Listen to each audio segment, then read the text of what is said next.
All right, so here's lesson 2. I've just told you that video is the most important thing to publish on social platforms, but each platform is quite unique. It's not all one type of video. There's different lengths and different formats that resonate with different platforms. So let's go through them each. Let's start with Facebook. I think there are almost 3 billion users now, and that is probably the most important platform in most of the markets that you guys are playing in. So Facebook wants you to make videos that are at least 3 minutes long for the platform to prioritize it in its algorithms. In fact, if you upload a video onto Facebook and it's not at least 3 minutes long, it'll give you a little X or a little warning sign to say, hey, this video could probably perform better if it was 3 minutes long. Because that's where they can start to monetize content. They can put mid-roll ads in between. Now, Facebook is very interesting because people don't go out and search for your content. They're often incidentally scrolling on their social media timelines and they might just come across it. They're an incidental viewer. They're watching Kim Kardashian, they're watching a funny cat video, and then they land on your video about a drought taking place in Sudan. So on Facebook specifically, to really make your content perform well for young audiences, you need to engage people in that opening 3 seconds. You need to really make them pay attention right up the top with the most provocative, attention-grabbing, visually stimulating stuff at the start of the story. And that's one of the key elements of success on Facebook. We also find on Facebook, if you're trying to reach young audiences, that you want to create a lot of conversation in the comments section. You want to engage people. The platform looks at how many people are talking about a story to determine how successful that story is. Has it got a lot of conversations? So try and create stories that lead to a lot of discussions. Now, YouTube is a very different beast. YouTube is more of a lean back experience. It's not as much where you're engaging, you're more passively consuming, you're leaning back.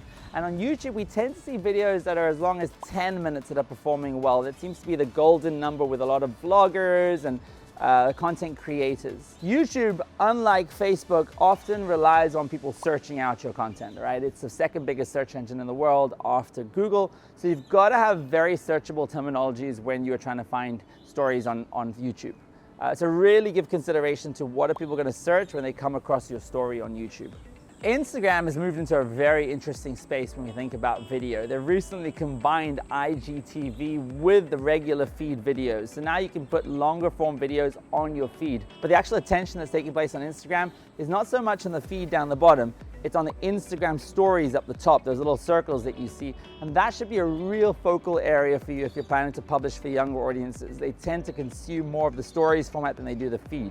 In fact, most of the experts on social media believe that stories format is taking over the news feed and the timeline as the primary way that people consume content online. So you should really be focusing your energy in on the stories format when publishing for younger audiences. Of course, there's also video available on platforms like Twitter, but Twitter tends to be more for what's happening in the now, the breaking news, the viral moment of that time, and perhaps doesn't require as much production values when producing video for young audiences on Twitter as some of the other platforms.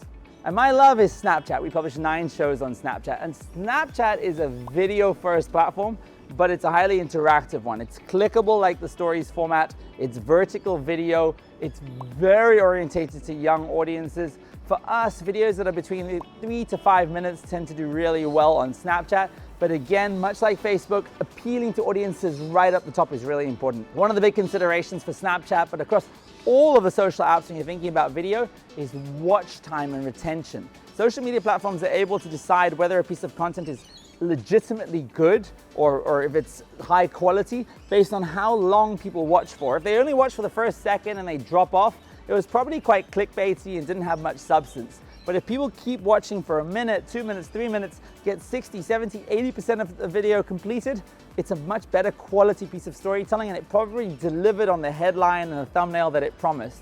So it's really, really important when you're creating social videos to focus on retention and watch time. Don't worry too much about the views up the top.